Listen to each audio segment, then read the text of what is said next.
ये दौर अपने इब्राहिम की तलाश में है, सनम कदा है जहाँ ला इलाहा इल्लल्लाह। अगरचे बुत है जमात के आस्तीनों में, मुझे है हुक्म अजा ला इलाहा इल्लल्लाह। ये वीडियो रिप्लाई है ध्रुव राठी को, जिसने वीडियो बनाई reality of Quran and Bible, और थंबनेल में उन्होंने लिखा कि हाइडन ट्रूथ यानी छुपा हुआ सच।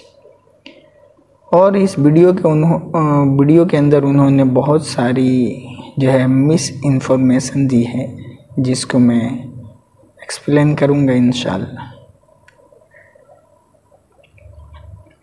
नहमदुहु व नुसल्ली अला रसूलिहिल करीम, अम्मा बाद, फ़अऊज़ु बिल्लाहि मिनश शैतानिर रजीम, बिस्मिल्लाहिर रहमानिर रहीम।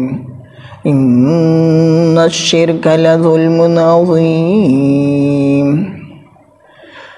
इन्नहु मन युश्रिक बिल्लाहि फ़क़द हर्रमल्लाहु अलैहिल जन्नत व मअवाहुन नार व मा लिज़्ज़ालिमीन मिन अंसार।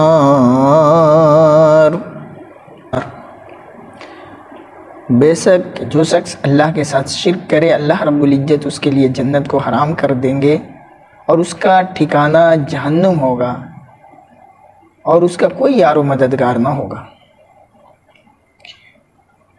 तो कुरान करीम जो है ये इस दुनिया की वाहिद महफूज किताब है, यानी इसकी हिफाजत की जिम्मेदारी, यानी इस किताब की हिफाजत की जिम्मेदारी अल्लाह रब्बुल इज्जत ने ली है। फरमाया इन्ना नहनु नज़्ज़लना ज़िक्रा व इन्ना लहु लहाफ़िज़ून, कि हमने ही इस कुरान को उतारा है और हम ही इसकी हिफाजत करेंगे। कुरान करीम के हाफिज़ आपको बच्चे से लेकर बूढ़े तक मिलेंगे, जिन लोगों ने कुरान करीम को अपने सीनों के अंदर महफूज कर रखा है। और रमज़ानुल मुबारक के अंदर जब तरावी की नमाज होती है तो इमाम अगर कहीं गलती करता है, तो पीछे खड़ा दूसरा हाफिज उसे करेक्ट करता है, लुक्मा देता है, फिर वो सही पढ़ता है। और मदारिस के अंदर भी हज़ारहा लाखों तालिब इल्म, एक पढ़ता है दूसरा उसे चेक करता है। यानी अल्लाह रब्बुल इज्जत ने इसकी हिफाजत की ऐसी ज़बरदस्त तरतीब बिठा रखी है। तो वो किताब जो रहनुमाई करे, यानी जो किताब महफूज हो, वही किताब सिरात मुस्तकीम और सही रास्ता, सही दिशा दिखा सकती है।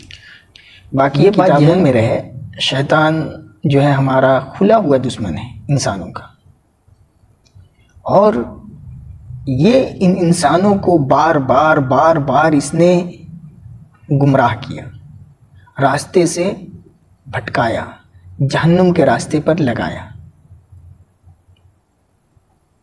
और अल्लाह रब्बुल इज्जत की रहीम व करीम ज़ात जो अपने बंदों से 70 माहों से ज़्यादा मोहब्बत करने वाली है, उसने इसकी हिदायत के लिए, इसकी रहनुमाई के लिए बार बार नबियों को भेजा। कमोबेश 1.25 लाख अंबिया अलैहिमुस्सलाम को इस दुनिया के अंदर मबऊस फरमाया, ताकि इन इंसानों की रहनुमाई की जा सके। और जो भी अपने वक्त के नबी की बातों पर ईमान ले आया, उनकी बताए हुए तरीके पे चलता रहा, वो उस वक्त का मुसलमान था। अब ये दौर आखिरी दौर है, आखिरी नबी का दौर है। अल्लाह ने अपने आखिरी किताब और आखिरी नबी को भेज दिया। अब जिसे जन्नत में जाना हो उसके लिए बस और बस वाहिद रास्ता है, वो है मुहम्मदुर रसूलुल्लाह सल्लल्लाहु अलैहि वसल्लम का रास्ता। इस वीडियो के अंदर जो है नंगी तस्वीरों को दिखलाया गया है, जो कि किसी आम आदमी की हो तो भी गलत है, चाहे जाए कि अम्बिया अलैहिस्सलाम की तस्वीरें नंगी दिखाई जाएं, तो इसको इन्हें चाहिए कि अपने वीडियो से इन तस्वीर को रिमूव करें। प्रॉफिट इब्राहिम को लेकर कई लोगों के द्वारा माना जाता है कि ये पहले ऐसे फिगर थे जिन्होंने मोनोथीज्म प्रीच किया। मोनोथीज्म का मतलब सिर्फ एक भगवान में विश्वास रखना। इसका ऑपोजिट शब्द है पॉलीथीज्म। पॉलीथीज्म का मतलब है कि आप मानते हो कि कई सारे भगवान होते हैं। मोनोथीज्म कहते हैं कि सिर्फ एक भगवान। नाले बुलबुल के सुनूं और हमें तनगोश रहूं, हम नवा मैं भी कोई गुल हूं के खामोश रहूं। जी, ये कहते हैं कि इब्राहिम पहले प्रोफेट हैं जिन्होंने मोनोथीज्म क्रिएट किया, यानी एक खुदा में मानना। ये कहते हैं कि कई लोगों द्वारा माना जाता है, तो ये बात भी गलत है, ये इन्फॉर्मेशन भी गलत है, क्योंकि तमाम अंबिया अलैहिमुस्सलाम का एक ही मैसेज रहा है शुरू से आखिर तक, वो है ला इलाहा इल्लल्लाह, यानी बंदगी और इबादत के लायक बस अल्लाह रब्बुल इज्जत की ज़ात है। ये इतना कॉमन है तमाम धर्मों के अंदर, जिसको अल्लाह रब्बुल इज्जत ने कुरान करीम के अंदर फरमाया अहले किताब से कि तालू इला कलिमतिन सवाइन बैनना व बैनकुम अल्ला नअबुद इल्लल्लाह वला नुशरिक बिही शैया, कि ए अहले किताब आओ उस एक बात की तरफ जो हम में और तुम में यकसा है, सेम है। वो क्या है कि अल्ला नअबुद इल्लल्लाह, कि हम एक अल्लाह के अलावा किसी और की बंदगी और इबादत न करें और न ही उसके साथ किसी को शरीक ठहराएं।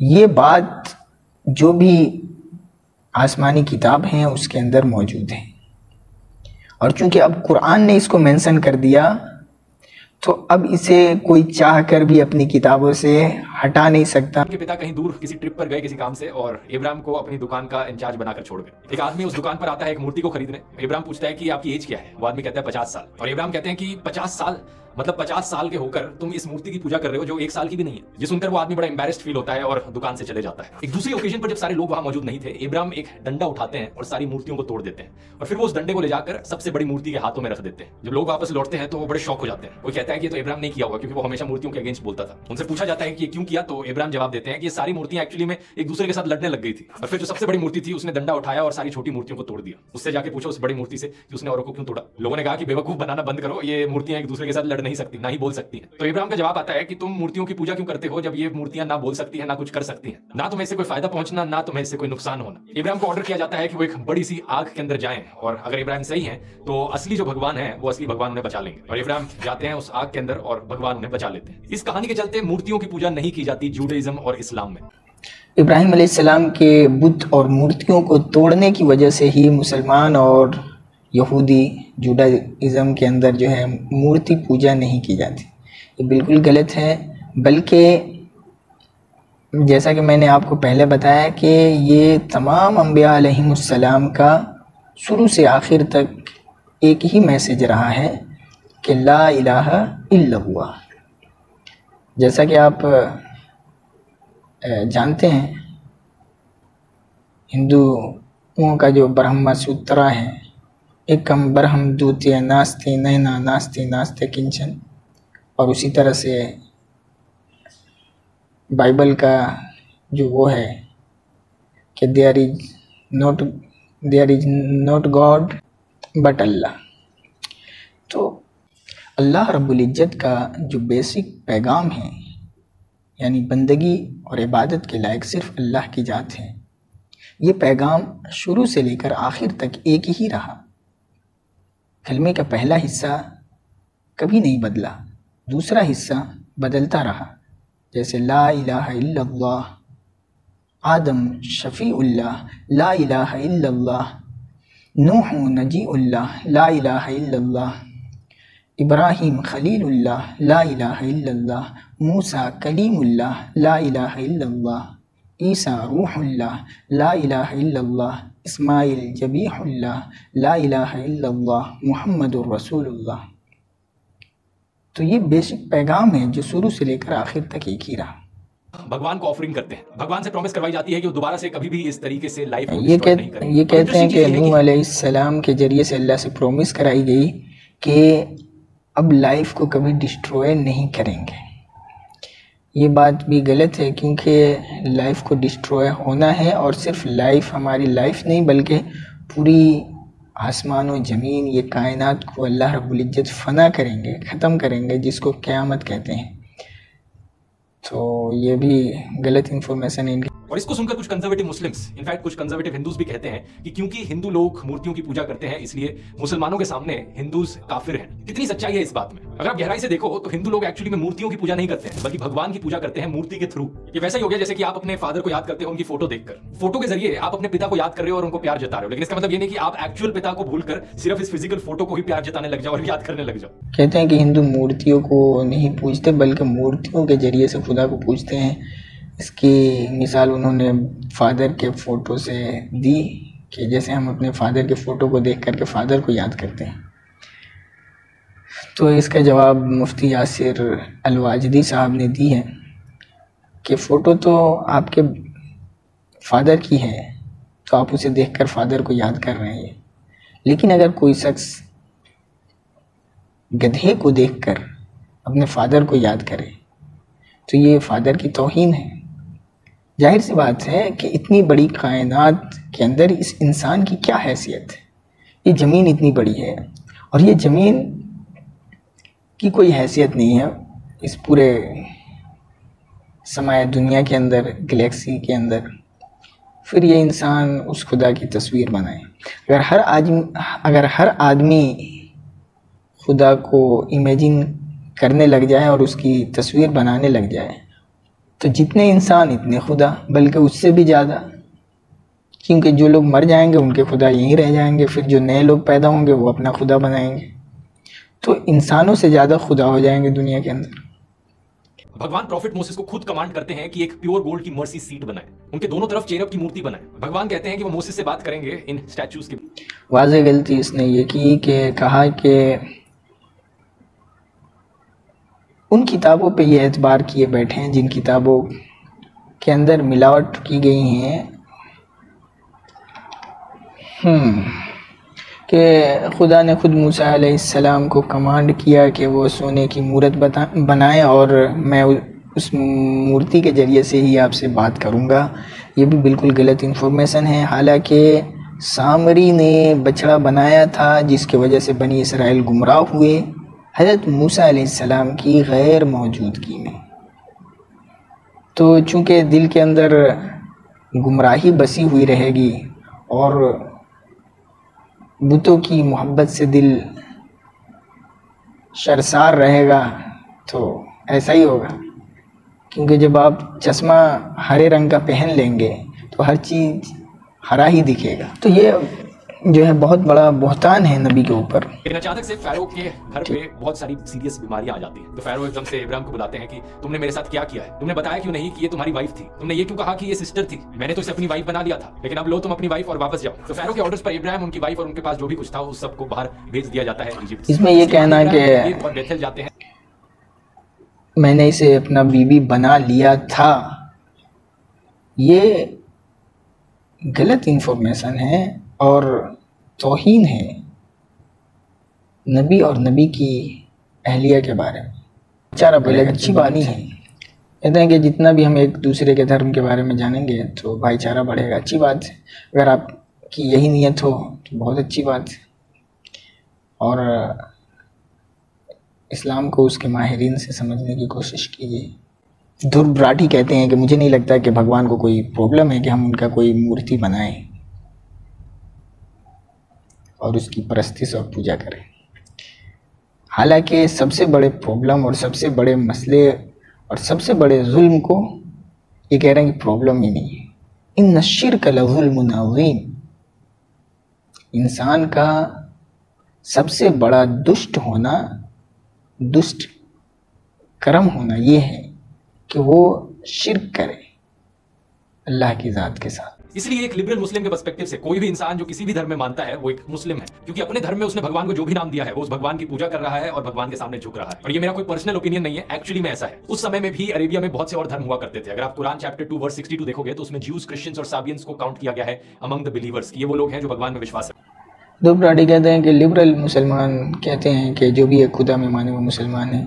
तो ध्रुव राठी जी इस्लाम में लिबरल मुसलमान की नहीं बल्कि कुरान और हदीस की बात मानी जाती है।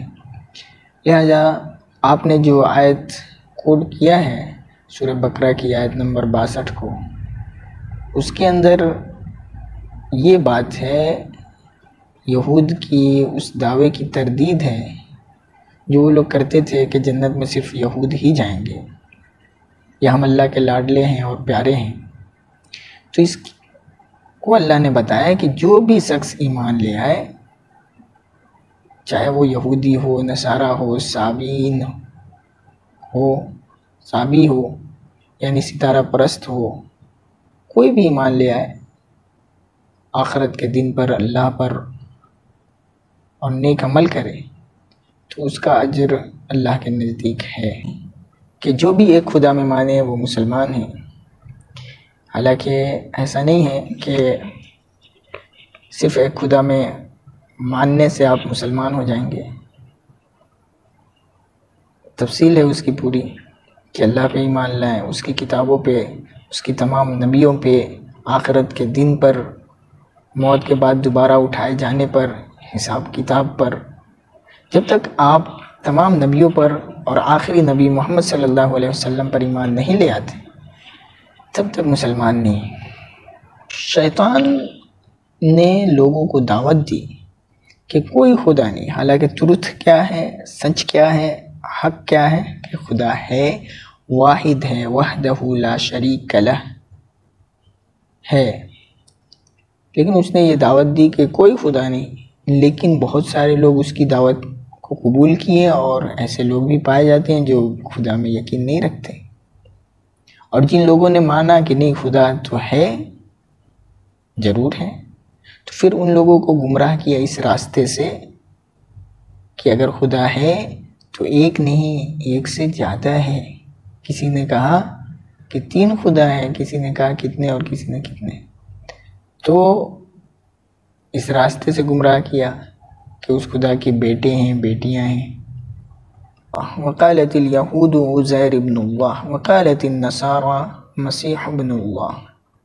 यहूदी कहते हैं कि उज़ैर अल्लाह के बेटे हैं और नसारा मसीही कहते हैं कि ईसा अलैहिस्सलाम अल्लाह के बेटे हैं। जिन लोगों ने उसकी इस दावत को कबूल किया वो भी गुमराह हुए और राह रास्त से हट गए, गुमराह हो गए।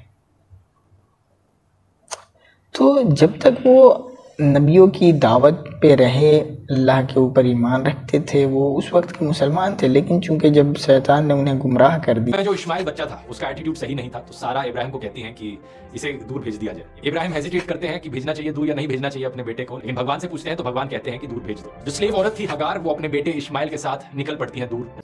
इसने कहा कि हज़रत इस्माइल अलैहिस्सलाम के बारे में कि उनका एटीट्यूड सही नहीं था, जबकि कुरान करीम ने उनके बारे में बयान फरमाया उनकी ताबेदारी और फर्माबरदारी के बारे में। फलम्मा बलगा मअहु अस्सअय क़ाल या बुनय्या इन्नी अरा फिल मनामी अन्नी अज़बहुका फंज़ुर माज़ा तरा क़ाल या अबति इफ़अल मा तुअमर सतजिदुनी इंशाअल्लाहु मिनस्साबिरीन। जब हज़रत इस्माइल अलैहिस्सलाम अपने अब्बा के साथ इस काबिल हो गए कि चलने फिरने लगे, यानी कि कमसिनी की उम्र होगी 6-7 साल, 6 साल, तो इब्राहिम अलैहिस्सलाम ने ख्वाब देखा, और नबी का ख्वाब वही होता है। ख्वाब देखा और उसको अपने बेटे से बता रहे हैं कि ए बेटे, मैंने ख्वाब देखा है कि मैं तुझे ज़बह करता हूँ, बता तेरी क्या राय है। तो बेटा कह रहे हैं इस्माइल अलैहिस्सलाम कि या अबति इफ़अल मा तुअमर, कि है मेरे अब्बा, आप वो कर गुजरिए जिसका आपको हुक्म हो रहा है। इंशाअल्लाह अल्लाह ने चाहा तो आप मुझे सब्र करने वालों में पाएंगे। और आप हजरात को वाक़या मालूम है कि किस तरह से हज़रत इस्माइल अलैहिस्सलाम ने अपने आप को पेश कर दिया अल्लाह के नाम पे कुर्बान होने के लिए। तो ऐसे फर्मा बरदार और ताबेदार बेटे इस्माइल अलैहिस्सलाम के बारे में इनका यूँ कहना कि उनका एटीट्यूड सही नहीं था, बिल्कुल गलत है और गलत बयानी है। आखिरी बात मैं अर्ज़ कर दूं अपने उन भाइयों के लिए जिन लोगों ने अपने सही रास्ते पर चलने वाले बाप दादा के तरीक़े को छोड़कर और गुमराह बाप दादा के रास्ते और तरीक़े को इख्तियार किया और गुमराह हुए। कुरान की आयत है, अफ़ला यतूबून इलल्लाहि व यस्तग़फ़िरून वल्लाहु गफ़ूरुर रहीम। तो क्या फिर भी ये लोग माफ़ी नहीं मांगेंगे, अपने गुनाहों से तौबा नहीं करेंगे, उस रब की तरफ लौट कर नहीं आएंगे जो इनका हकीकी रब और पालनहार है और जो बड़ा गफूर रहीम है, माफ़। अल्लाह हम सब को जो है सिरात मुस्तकीम पर चलते हुए मौत नसीब फरमाए। हमारे मुंह से जो निकले वही सदाकत है, हमारे मुंह में तुम्हारी ज़ुबान थोड़ी है। अस्सलामु अलैकुम व रहमतुल्लाहि व बरकातुहू। कैसा लगा ये वीडियो कमेंट के अंदर ज़रूर बताएं।